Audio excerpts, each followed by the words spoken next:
श्री कृष्ण कहते हैं कि जीवन में समस्याओं से कौन घिरा रहना चाहता है, कौन कठिनाइयों से घिरा रहना चाहता है? कोई नहीं।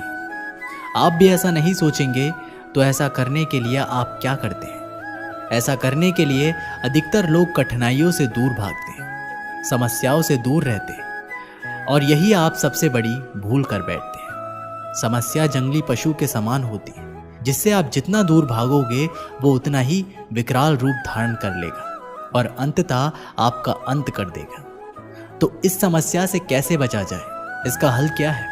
और इस समस्या का हल है कि आप अपने परिश्रम से, अपनी लगन से, अपनी दृढ़ता से एक साथ उस समस्या का हल ढूंढना होगा। यदि नाविक को कुशल खेवैया बनना है तो वो शांत समुद्र में नहीं बन सकता, उसे तूफान का सामना करना पड़ता है। श्री कृष्ण कहते हैं कि इतिहास गवाह है कि जिसकी बराबरी नहीं की जा सकती उसकी बदनामी शुरू कर दी जाती है। समय एक नदी की तरह है, हम एक ही पानी को दोबारा नहीं छू सकते, क्योंकि जो धारा बह चुकी है वो फिर कभी नहीं आएगी। संभल के रहो ऐसे लोगों से जिनके दिल में भी दिमाग होता है। कोई भी इंसान ऐसे ही अपने आप नहीं बदलता। जिंदगी में कुछ हादसे ऐसे होते हैं जो इंसान को बदलने पर मजबूर कर देते हैं। किसी ने एक संत से पूछा कि गुस्सा क्या है? संत ने बहुत अच्छा जवाब दिया, किसी और की गलती की सजा खुद को देना।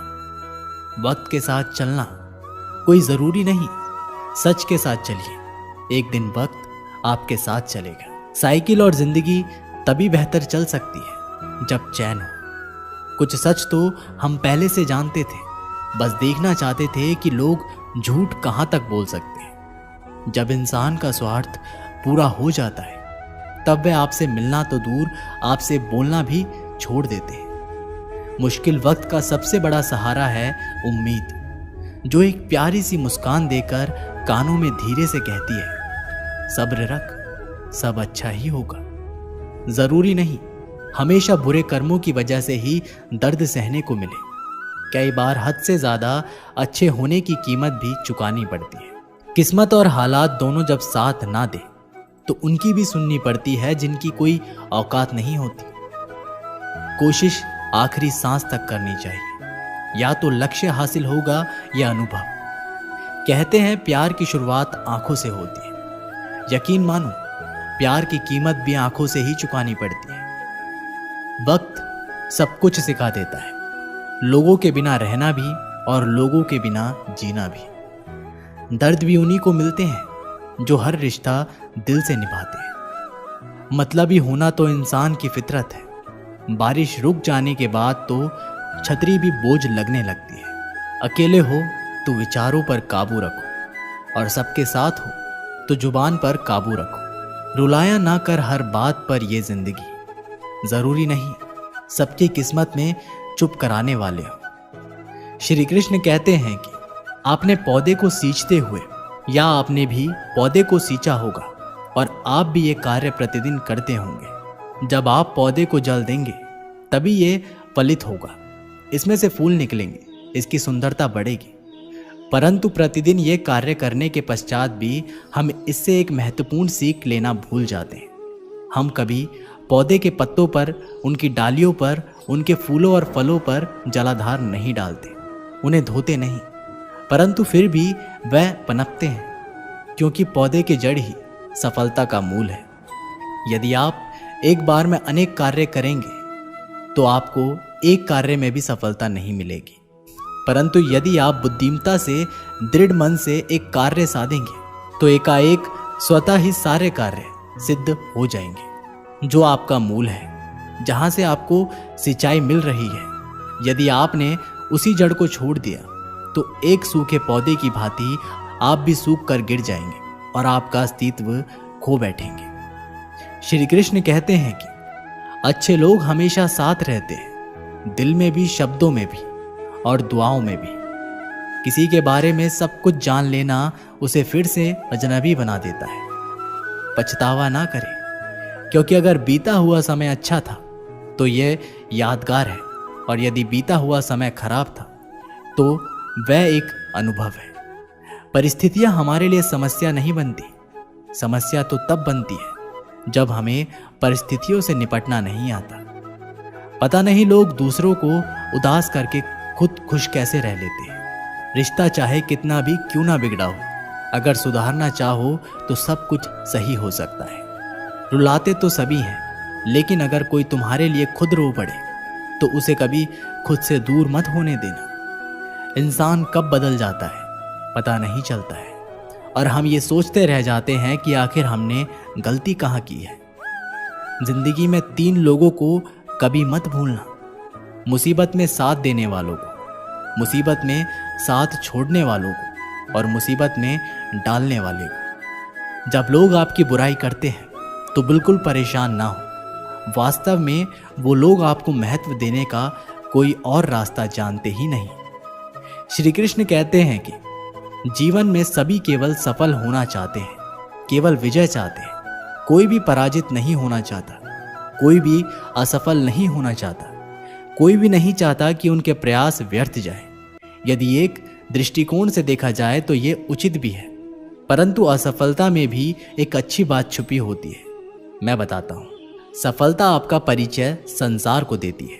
विजय के पश्चात संसार आपको जानने लगते हैं, और असफलता आपका परिचय संसार से करवाती है पराजय के पश्चात, और आप अपने जीवन को जानने में लग जाते हैं। इसलिए सफलता और असफलता से घबराएं नहीं। यदि आपकी सोच सकारात्मक रहेगी तो यही असफलता, यही पराजय आपको और अधिक शक्तिशाली बनाकर प्रस्तुत करेगी और जीवन में विजय बनाएगी। श्री कृष्ण कहते हैं कि तारीफ एक ऐसा चंदन है जिससे दूसरों को लगाए तो आपके हाथ अपने आप महकेंगे। समझने वाले तो खामोशी भी समझ लेते हैं, समझने वाले तो जज्बातों का भी मजाक बना देते हैं। जो आपकी खुशी में अपना दर्द भूल जाए, उस इंसान से ज़्यादा आपको कोई प्यार नहीं कर सकता। ये जिंदगी तमन्नाओं का गुलदस्ता ही होता है। कुछ महकती है, कुछ मुरझाती है, और कुछ चुप जाती है।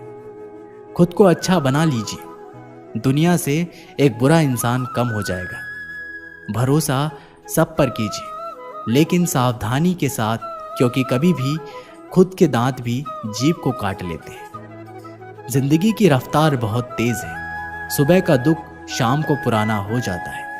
कोई भी व्यक्ति इस संसार में हमारा दोस्त या दुश्मन बनकर नहीं आता। हमारा व्यवहार ही लोगों को दोस्त और दुश्मन बनाता है।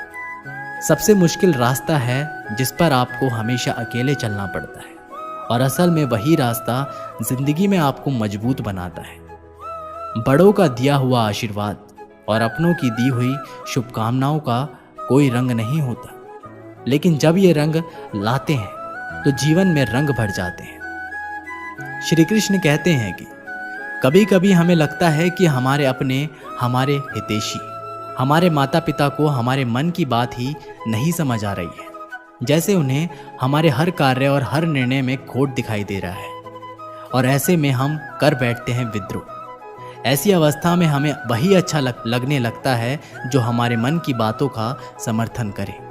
हम उसे ही अपना हितैषी समझ लेते हैं, परंतु जो आपसे मीठी बातें कर रहा हो वो आपका हितैषी है, यह आवश्यक नहीं। कुछ विषैले फूल बड़े सुंदर दिखते हैं, कुछ विषैले फल असाधारण रूप से बड़े स्वादिष्ट होते हैं, और ये भी आवश्यक नहीं कि हमारे रोगों का निदान करने वाली औषधि सदा मीठी हो। इसलिए विष और औषधि में अंतर को परखने का प्रयास करें। हो सकता है जो आपके हित की बात कर रहा हो वो आपको संकट में, गर्त में ले जा रहा हो। श्री कृष्ण कहते हैं कि बात बात पर आवेश में ना आए।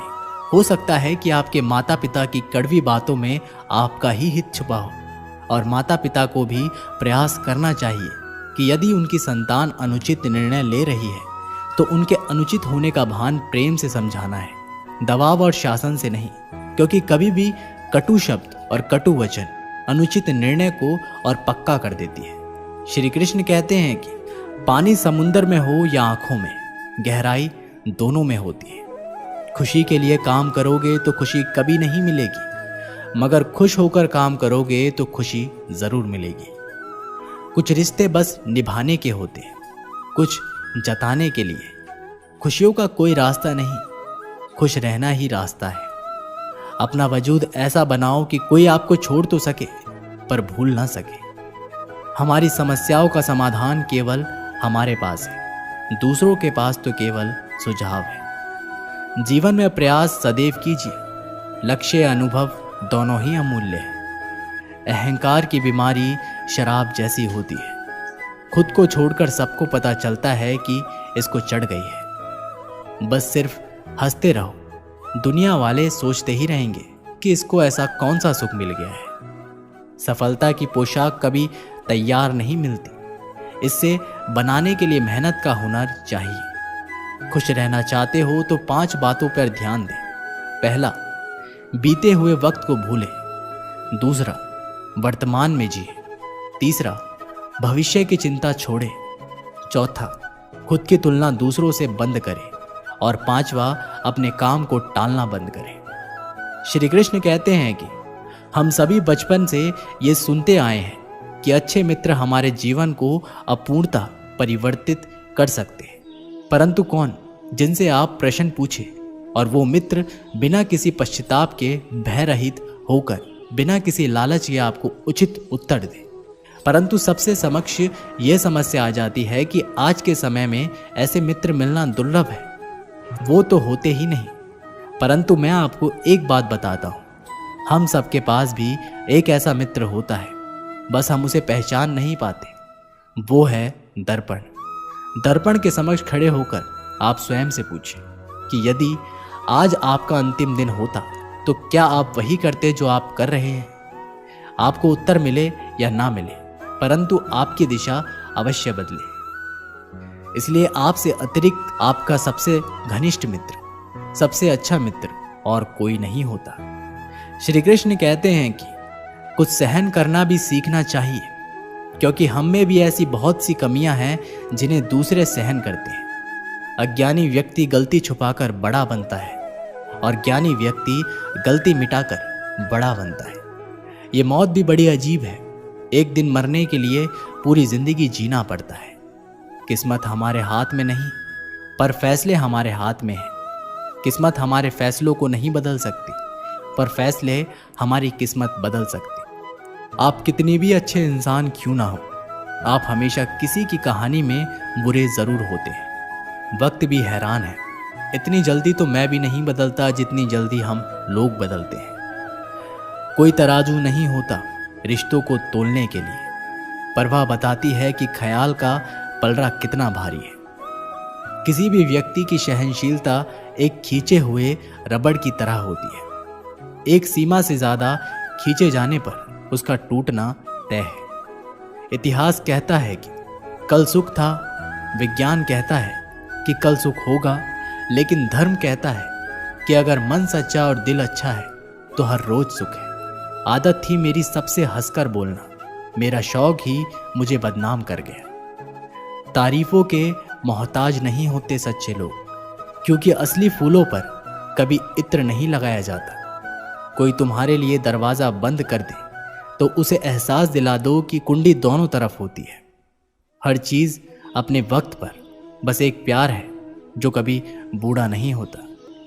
जीवन में ज्यादा रिश्ते होना जरूरी नहीं है, और जो रिश्ते हैं उनमें जीवन होना जरूरी है। सच के लिए लड़ने का हुनर सीख लो, क्योंकि कुछ सांपों के डर से शेर जंगल छोड़कर नहीं जाते।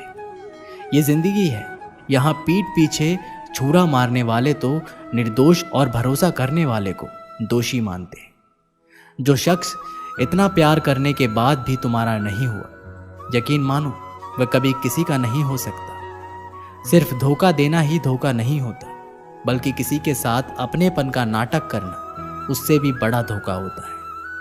इंसान वह लड़ाई कभी नहीं जीत सकता जिसमें दुश्मन उसके खुद के अपने हो। जिंदा लोगों की चुगलियां और मरे लोगों की तारीफ, वाह क्या फितरत है दुनिया की। जिंदगी के रथ में लगाम बहुत है, अपनों के अपनों पर इल्जाम बहुत है। ये शिकायतों का दौर देखता हूं तो थम सा जाता लगता है, उम्र कम है, इम्तिहान बहुत है।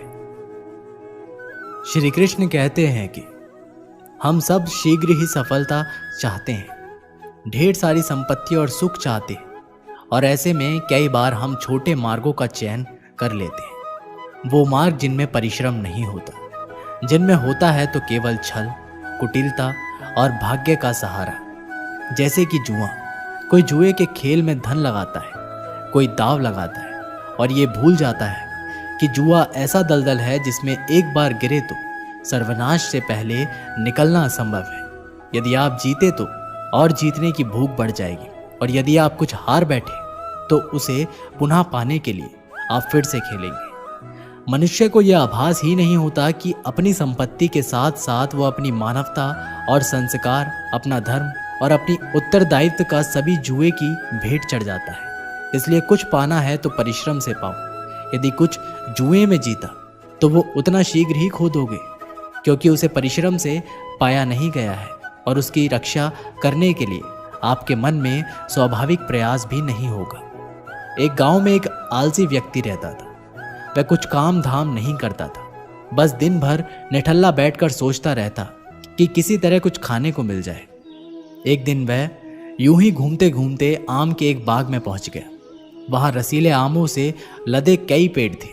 रसीले आम को देख के उसके मुंह में पानी आ गया और आम तोड़ने के वह एक पेड़ पर चढ़ गया। लेकिन जैसे ही वह पेड़ पर चढ़ा, बाग का मालिक वहां पहुंचा। बाग के मालिक को देखकर आलसी आदमी डर गया और जैसे तैसे पेड़ से उतरकर वहां से भाग खड़ा हुआ। भागते भागते वह गांव से बाहर स्थित जंगल में पहुंचा। वहां वह बुरी तरह से थक गया था, इसलिए एक पेड़ के नीचे बैठकर सुस्ताने लगा। तभी उसकी नजर एक लोमड़ी पर पड़ी। उस लोमड़ी की एक टांग टूटी हुई थी और वह लंगड़ा कर चल रही थी। लोमड़ी को देख आलसी आदमी सोचने लगा कि ऐसी हालत में भी इस जंगली जानवरों से भरे जंगल में ये लोमड़ी बच कैसे गई, इसका अब तक तो शिकार कैसे नहीं हुआ। जिज्ञासा में वह एक पेड़ पर चढ़ गया और वहां बैठकर देखने लगा कि अब इस लोमड़ी के साथ आगे क्या होगा। कुछ ही पल बीते कि पूरा जंगल शेर की भयंकर दहाड़ से गूंज उठा, जिसे सुनकर सारे जानवर डर कर भागने लगे। लेकिन लोमड़ी अपनी टूटी टांग के साथ भाग नहीं सकती थी, वह वहीं खड़ी रही। शेर लोमड़ी के पास आने लगा। आलसी आदमी ने सोचा कि अब शेर लोमड़ी को मारकर खा जाएगा, लेकिन आगे जो हुआ वह कुछ अजीब था। शेर लोमड़ी के पास पहुंचकर खड़ा हो गया। उसके मुंह में मांस का एक टुकड़ा था, जिसे उसने लोमड़ी के सामने गिरा दिया। लोमड़ी इत्मीनान से मांस के उस टुकड़े को खाने लगी। थोड़ी देर बाद शेर वहां से चला गया। ये घटना देखकर आलसी आदमी सोचने लगा कि भगवान सच में सर्वे सर्वा है। उसने धरती के समस्त प्राणियों के लिए, चाहे वह जानवर हो या इंसान, खाने पीने का प्रबंध कर रखा है। वह अपने घर लौट आया। घर आकर वह 3 से 4 दिन तक बिस्तर पर लेटकर प्रतीक्षा करने लगा कि जैसे भगवान ने शेर के द्वारा लोमड़ी के लिए भोजन भिजवाया था, वैसे ही उसके लिए भी कोई ना कोई खाने पीने का समाधान ले आएगा। लेकिन ऐसा कुछ नहीं हुआ। भूख से उसकी हालत खराब होने लगी। आखिरकार उसे घर से बाहर निकलना ही पड़ा। घर के बाहर उसे एक पेड़ के नीचे बैठा हुआ बाबा दिखाई पड़े। वह उनके पास गया और जंगल का सारा वृत्तांत सुनाते हुए बोला, बाबा जी, भगवान मेरे साथ ऐसा क्यों कर रहे हैं? उनके पास जानवरों के लिए भोजन का प्रबंध है, लेकिन इंसानों के लिए नहीं। बाबा जी ने उत्तर दिया, बेटा, ऐसी बात नहीं है। भगवान के पास सारे प्रबंध हैं, दूसरों की तरह हमारे लिए भी, लेकिन बात यह है कि वह तुम्हें लोमड़ी नहीं शेर बनाना चाहते। दोस्तों, इस कहानी से हमें यही सीख मिलती है कि हम सबके भीतर क्षमताओं का असीम भंडार है। बस अपनी अज्ञानतावश हम उन्हें पहचान नहीं पाते और स्वयं को कामचोर समझकर दूसरों की सहायता की प्रतीक्षा करते रहते हैं। स्वयं की क्षमता पहचानिए, दूसरों की सहायता की प्रतीक्षा मत करिए। इतने सक्षम बनिए कि आप दूसरों की सहायता कर सकें। दोस्तों, ये कहानी यहीं पर समाप्त होती है। आशा करते हैं कि आप लोगों ने इस वीडियो से बहुत कुछ सीखा होगा। मिलते हैं एक नई वीडियो के माध्यम से। तब तक के लिए अपना ख्याल रखिएगा।